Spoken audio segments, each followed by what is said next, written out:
Алтынбек Османалиев 17 лет работает в Таласском предприятии электрических сетей. Инженер на месте не сидит. Вместе с коллегами они объезжают районы области и проверяют электрооборудование на исправность. У крупных трансформаторов имеется функция защиты от различных происшествий. Это, например, короткое замыкание, подтеки масла, попадание воды. Сейчас мы все это почистили, проверили, поставили уведомление о работе. Мы приехали сюда на 4 дня, будем проверять трансформаторы на всех подстанциях.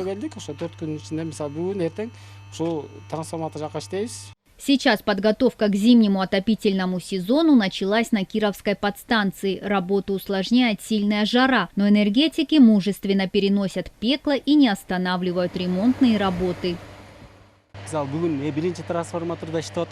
Сейчас мы проверяем работу первого трансформатора. Для этого мы переподключили абонентов ко второму трансформатору. Ведутся профилактические работы. В то же время люди не остались без электроэнергии. Если вдруг свет приходится отключать, то мы заранее информируем. Подготовка к отопительному сезону идет по плану. Перед специалистами областного предприятия электросетей стоит задача проверить все трансформаторы в регионе, а также отремонтировать оборудование, вышедшее из строя.